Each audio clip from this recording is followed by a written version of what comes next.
Police Department in our community, to our local partners in the press. I want to start off by just introducing two individuals here at the podium with me today. To my left is Hendricks County elected prosecutor Lauren Delp. Lauren has been involved in this case from the very beginning. Lauren is aware of the findings as we've progressed through our investigation, and will speak more to his office's involvement and what role that they play in the investigation that we've conducted so far. To my right is Deputy Chief Dave Margison. Deputy Chief Margison is in charge of our enforcement division here with Avon Police Department. A lot of what we do at the law enforcement level, particularly at the local level, the uniformed police officers are very important in our investigative roles in any investigation. So I've asked both of them to be here today. As we stated in the notification of today's press conference, the family of Naja Farrell is not here today. For obvious reasons, the developments that were discussed and shared yesterday regarding the human remains that were found truly is a devastating piece of information for that family, as well as to what our hopes and desires were for our investigation. And so I'm sure you can understand how difficult that is for their family at this time. As we stand here today, we are approaching about 4 weeks in which Naja has been missing. This has been a long, hard time, not only for the family and the community, but for our officers and for our investigators. We also just want to kind of rehash, we did have our conference with everybody to give an update back on late March 28th, I believe. So I don't want to go back and rehash all of that conversation as we did before, but I want to kind of focus on what's happened since we were here the last time we had conversation. At the time we had the last meeting, we did share with you that our investigators had been working with the Indiana State Police aviation teams conducting aerial searches. Since our last press conference, we actually did conduct 2 additional aerial searches, one being up around the area of Eagle Creek and the western side of Indianapolis, and another location, a little bit of a wooded area on the near southwest side of Indianapolis as well. So anytime we deploy an aerial search, that is a result of receiving some type of information. That could be something small as a tip that came in through Crime Stoppers.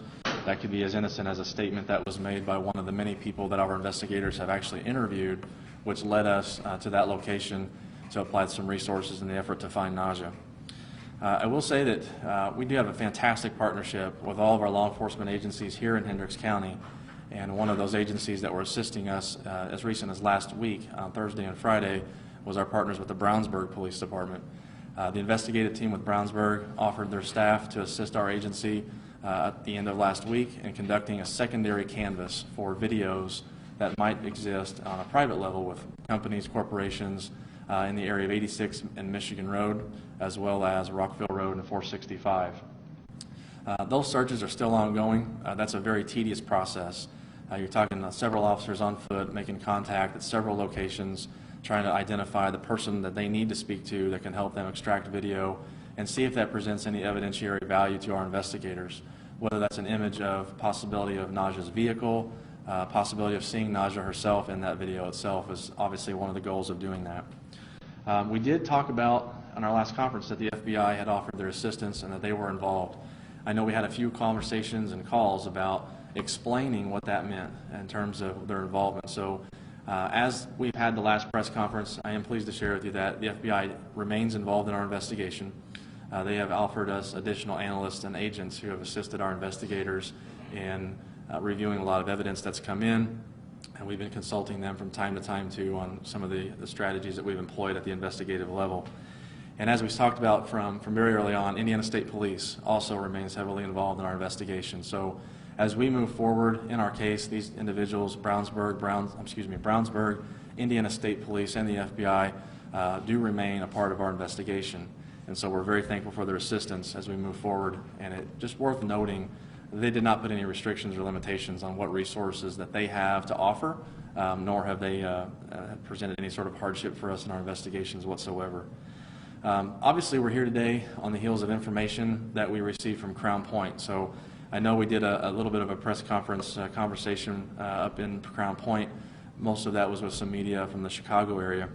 But just want to kind of give a good summary of what that information was. There's been some questions about some details that were provided. So we actually received a phone call late in the evening on Monday of this week. Investigators received a call from Crown Point Police Department who explained that 2 gentlemen were fishing in the area of I-65 and 109th Avenue in Crown Point. These individuals were not in a boat. They were on the embankment of this lake, and these two individuals had began casting their reels out into the water and eventually had encountered what was later confirmed to be that of a human foot. The investigators in the area there with Crown Point, their detective staff, as well as the Lake County Crime Lab, responded to that scene along with the coroner's office for Lake County and began their initial investigation. As of Monday evening, Crown Point was not yet aware of the fact that the human remains may have been tied to our investigation with nausea. And so they went through their own independent investigative process where they did locate a tattoo on the human remains that was able to be matched up and found to be consistent with a tattoo that had been placed on file with nausea at the time of our investigation was launched, and her information was entered into the state and national crime systems. As we conduct any one of those investigations, scars, marks, and tattoos are kind of the threshold that we utilize in law enforcement to help us make identifications on individuals. These can be individuals that have deceased or are still alive and they're simply missing, and that's kind of a barometer that we can use to confirm an identity. So the practice of finding human remains and making what we consider a preliminary identification is a very common process that we actually involved ourselves in this week. So as Avon Police Department was contacted, we were advised of the tattoos. We actually took a look at photographs and worked closely with their investigators. Yesterday morning, we did make contact with two family members from Naja's family who were able to confirm that the tattoo whose photograph appeared was that of Naja Farrell. As you can imagine, as has been discussed, and I think I've even read some articles from some of the staff here in the room, that's absolutely devastating information for the family.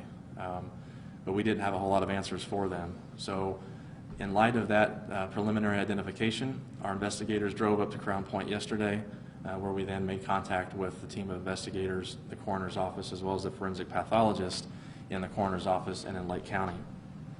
I just want to speak very quickly to the concept of a preliminary identification. We do not work under the umbrella of presumptions or assumptions. And so as we have an investigation, I had a few people ask, why do you refer to that as a preliminary investigation? For us, we're not going to attach ourselves to a confirmation until we have a DNA test that confirms that. Part of the investigative process that has led to this point is gathering DNA evidence in the moment or the expectation that we can confirm Naja's presence of being at a particular location, or in this case, the unfortunate circumstance of having recovered human remains. And so as we do move forward with that process, we anticipate the State Police Crime Lab to get results to confirm that in the coming weeks. So if there was any question about why we were not saying confirmed identity, I just wanted to establish very quickly that that was where we were coming from. A preliminary identification is helpful in guiding the direction of the investigation at that time. However, we're going to wait till we get that DNA confirmation, and we'll share that with the coroner's office in Lake County. The other component of our investigation included speaking with the coroner's office and the pathologist. We learned a lot of information, and while I won't go into a lot of details about what the forensic examination resulted in, we can explain the concept that I also received questions about yesterday is, are you having a homicide investigation? And so it's important for us to make a distinction between our roles and responsibilities and that of a coroner's office or a forensic pathologist. In our practice, in our field, it is most commonly the practice that a law enforcement agency does not establish the fact that a homicide has taken place. That by rules of practice in law enforcement is a declaration that's made by a coroner and by a pathologist. That is not a determination that we make at the local law enforcement level. And so with that, there comes another layer of understanding. There's two phrases that commonly get thrown around differently, is a manner of death and a cause of death. A manner of death differs from a cause of death in terms of the circumstances surrounding that individual's death. For example, if you have a situation that takes place where someone sustains a gunshot wound and dies, your manner of death and cause of death are going to be different, in that a manner of death could be an accidental shooting, it could be homicide, it could be suicide, but in comparison to that, the cause of death is the gunshot wound itself. And so as we don't know much information about what led up to the process of recovering these human remains, the coroner's office as well as the forensic pathologist are going to be determining at this moment that the manner and cause of death from the remains found yesterday will be classified as undetermined until the investigation continues to develop itself further. As we spoke to the law enforcement officers with Crown Point, I just got off the phone with their administration a little bit ago, just prior to our meeting getting started. I did speak to the administration, who confirmed that in the coming days they are going to continue to send search teams to the area of which this human remains was found. That again was the lake on the southeast corner of I-65 and the 109th Avenue exit there in Crown Point. They will be utilizing several resources. They're partnering right now with the Indiana conservation officers to include side scanning sonar to make a more exhaustive search of the area through the water. My understanding is that they have plans to deploy cadaver dogs in that area as well to try to help expand the search beyond that of the pond itself to possibly additional locations northeast, south, and west of where the remains were located. You know, I mentioned earlier about our prosecutor, Mr. Delp, being here today, and it's just important that our community understands that this is a group approach. This is not any one dimension of an investigation.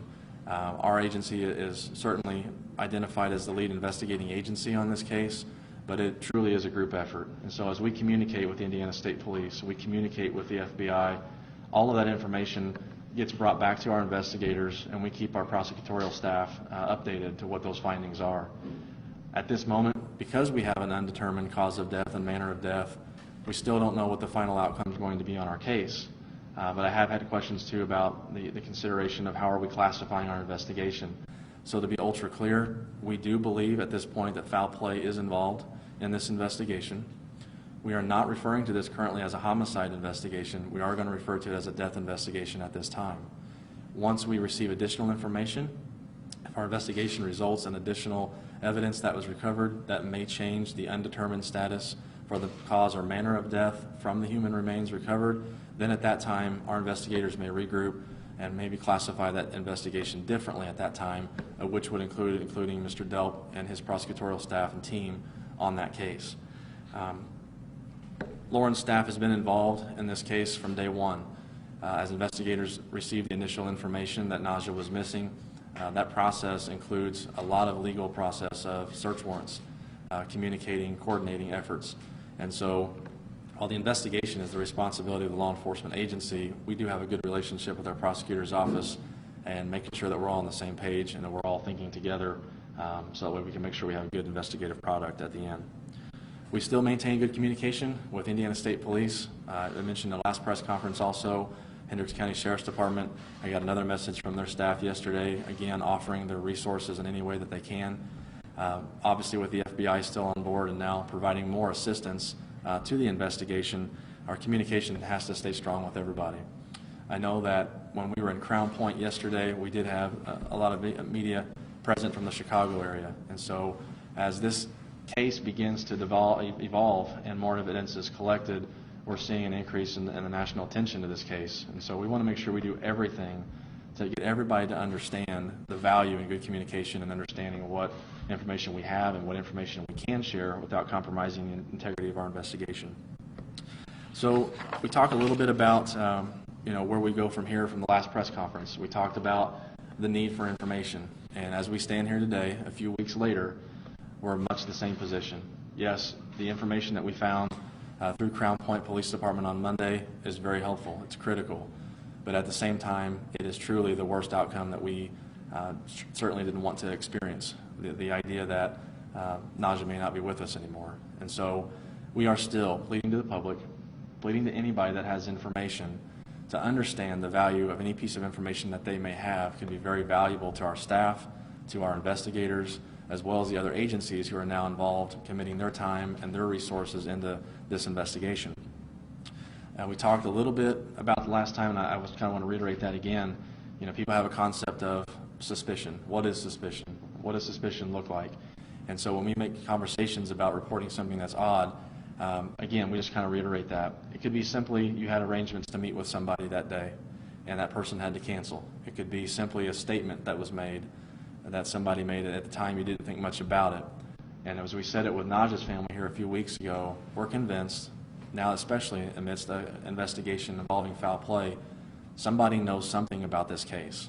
And so much as we did the last press conference, we still want to encourage the public to be sensitive to that. We did receive several tips that came from the public after our last press conference All of those tips have been reviewed. Some of them are still actively being pursued by our investigators. That process does take time. And so we ask you to please keep your open mind and paying attention to what you know, comments that may have been made, anything suspicious in someone that you have had conversation with, had been around. Perhaps their behavior is just odd, it's unusual for them. We would ask that you still reach out and call Crime Stoppers of Central Indiana. That number again is 317-262-TIPS. That's a number that can absolutely guarantee 100% anonymity. That information stays within Crime Stoppers, and it is not even made available to the prosecutorial staff or the law enforcement staff to where your identity can ever be revealed or compromised. And so, again, we have complete and total faith in Crime Stoppers. We're very proud of our relationships with the other agencies, and as unfortunate as the findings were yesterday, our investigation is now taking a turn towards the death investigation as we continue to seek more information on our case. So just a summarization of kind of that information is what I wanted to share with you. And so with that being said, I'm happy to answer some questions if you have any. Yes, ma'am. I know last time there was a lot of unanswered questions with the evidence that you have found so far. Was the coroner able to give you guys any type of a timeline of how long maybe those remains have been in that water to kind of better help you guys figure out when this happened? They were not able to establish much information on that, and one of the things that they have to consider when you're trying to establish what your question is, how long it's been there, weather plays a factor in that. So whenever they pay attention to what the weather is like in that area, it just complicates it to the point where they cannot really establish a timeline that would be helpful for us in pinpointing that. And I know you guys can't be specific in who this might be if it does exist, but have you guys been able to, since you've found new evidence, identify any type of person of interest, even if they're not officially a suspect yet? Not at this point. So yesterday, when having located the human remains, you have to understand that process today as we're standing here. We were less than 24 hours ago at Crown Point learning about that. And so we want to make sure we get that information from the coroner's office and from the pathology examination that took place. And so if that evidence leads us to another person that's a person of interest or a suspect, we would certainly focus on that individual or individuals if that were to take place. But as of right now, we simply don't have that.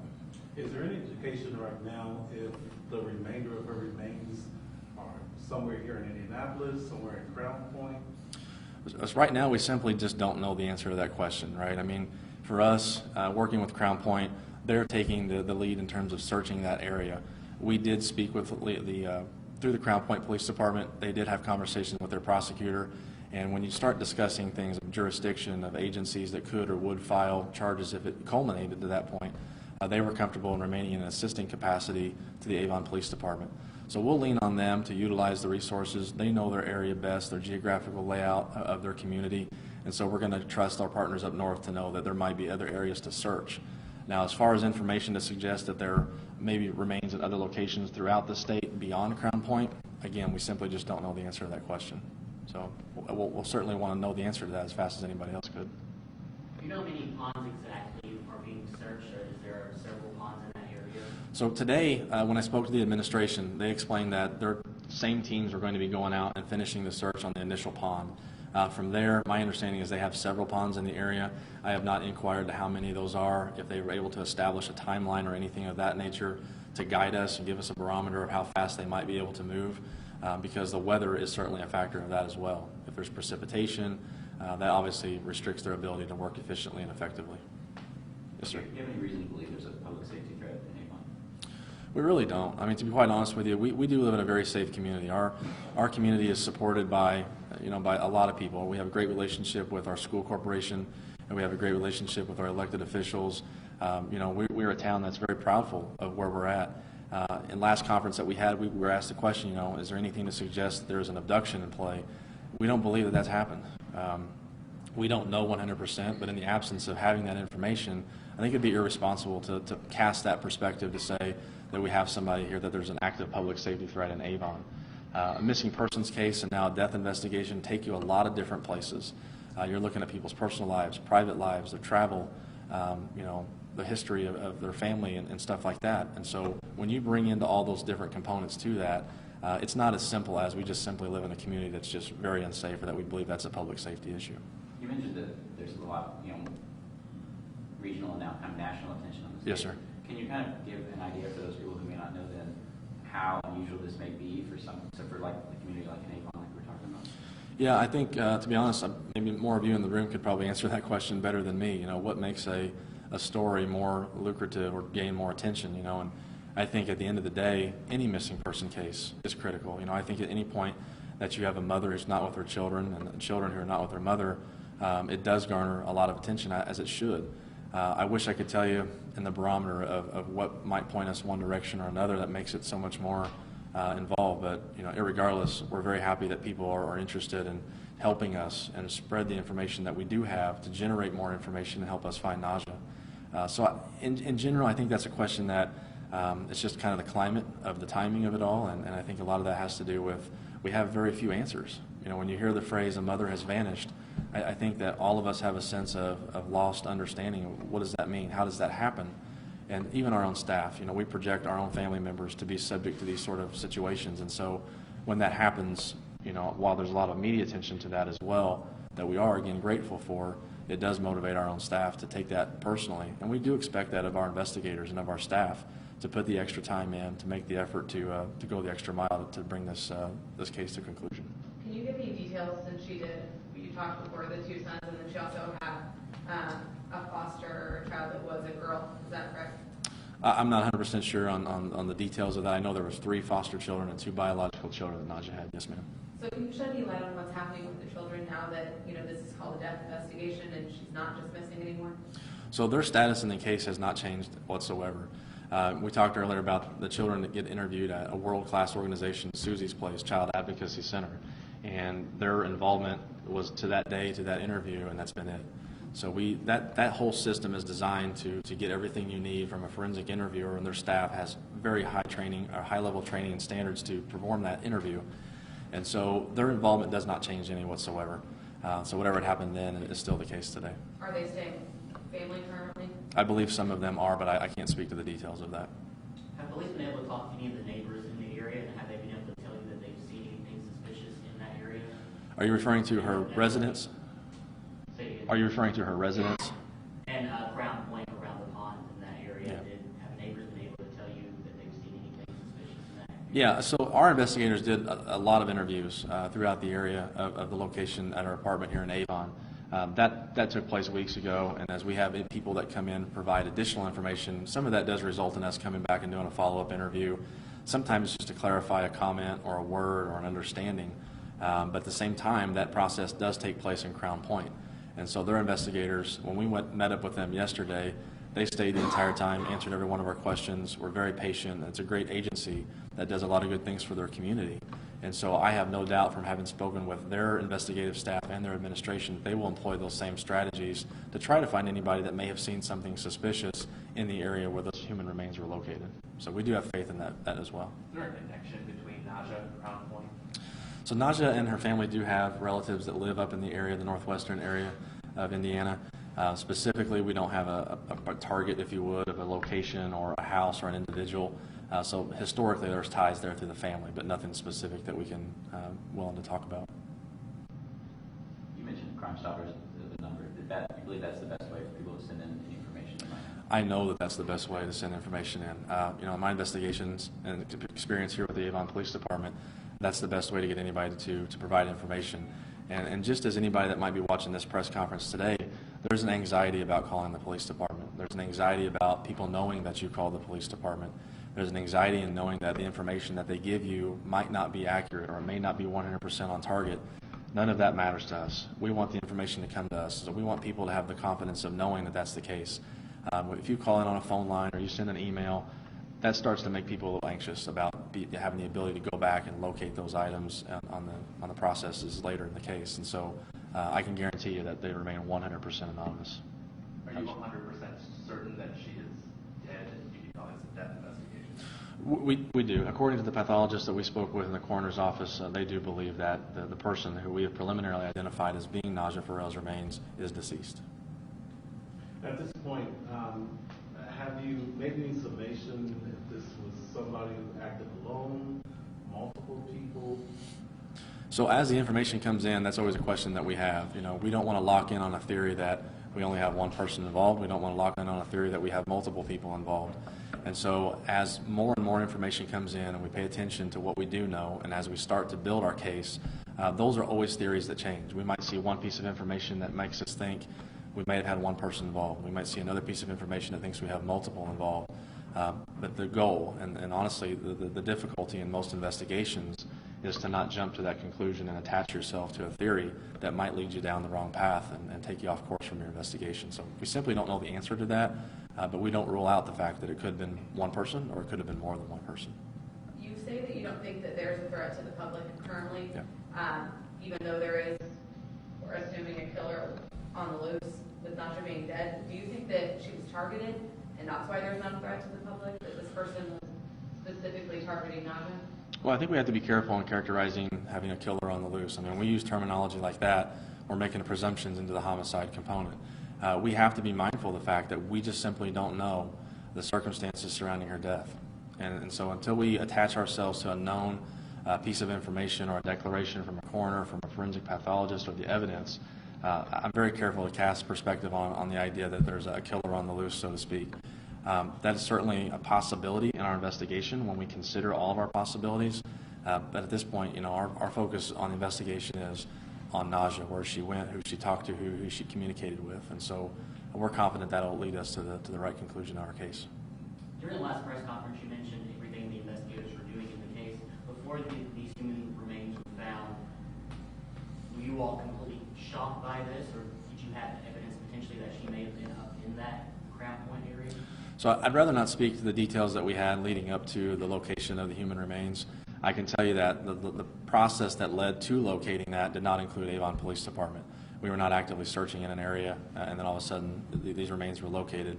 We did not have any specific information to point us to that lake, but in terms of the investigation, there's a lot of layers of information that come in that can tell us, look this way, look that way, pay attention to some details here. And so if you imagine being that investigator and being pulled 10, 15 different ways, all within the span of your 10-hour shift, it can be very challenging to stay focused on one of those. And so that is also kind of a bi-component, if you would, of an investigative process that takes longer than I think anybody would rather us take.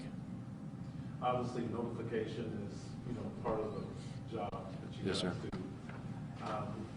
How was her family told? Over the phone, in person? So if our agency is in the area of making death notifications or notifications on serious cases like this, our preference is to do that in person each and every time. If we do not have an officer that can physically drive from Avon to make a notification, we will always ask for assistance from a nearby police agency to make that notification for us. And so when we had spoke with the individuals on Monday night into Tuesday morning and determined the extent of the human remains and what findings were the initial assessment by the coroner's office and the forensic pathologist, we knew very quickly that this was bad news for the family. So one of our detectives, our lead investigator, Detective Hawk, actually made contact with members of clergy from the family's church and invited them to be present when we made that notification. And so in the process of doing that, they were surrounded by friends and people of their faith, and they leaned very heavily on their faith. To summarize it, I think it's just completely devastating. It's not the outcome that anyone wanted, certainly not the outcome that we were wanting ourselves. And so going through that process is very difficult on the family, and so we do everything we can to be supportive and be there for them. After we made that notification, we did coordinate some logistics with their church members and with their family, so that way our investigators could then move up to Crown Point and speak to the detectives up there. I saw in a statement the church had said they set up some type of fund or something benefiting Naja's family. Can you verify that that is going to Naja's family, or do you have any information on where that's going, if people want to donate? So I'm under the understanding that they have established some type of a funding mechanism for the family to be supportive. I'm happy to confirm that and let you guys know, confirming that by email, that that's a legitimate platform. I have no information to suggest that it's not. I know that that's something they were working on, but between our late hours yesterday and coming in today and preparing for our press conference, I just haven't had a chance to confirm that yet. Do you plan to have officers in Crown Point tomorrow when they start looking at hostages? We do not. So at this point, we're gonna depend on what we know to be a good agency and employing good detective investigative skills. So we're going to just stay in communication with them as their search goes through. We do not have officers with boats and side scanning sonar and cadaver dogs at Avon Police Department, and so we're going to respect the fact that their investigative process will be exactly what it needs to be, and we're not necessarily going to be required to be up there. Now, in the event they find more evidence, absolutely, we would be on our way to go pick that information up and see where that can take us from there. And have you been able to answer entertain a timetable on when the state crime lab will be able to get you the DNA results? I've not been informed of that timeline just yet. I was told that the lab results would be started immediately, but as far as a timeline, I'm not sure. Our expectation would be hopefully within a couple of weeks we could get that confirmation in place. But as some of you have even reported too, the Indiana State Police Crime Lab is backlogged tremendously, and so in speaking to the state police, they're doing everything they can to expedite our case because of the serious nature of our investigation. So hopefully we'll get something sooner than later. Is there any indication that she was further dismembered? At this point, we don't have any information to suggest that or to deny that, right? I mean, when you only find what we found yesterday, certainly that becomes a theory, but in the absence of other information to lead you one way or another, that simply has to remain an unknown, just as the cause and manner of death remains undetermined right now.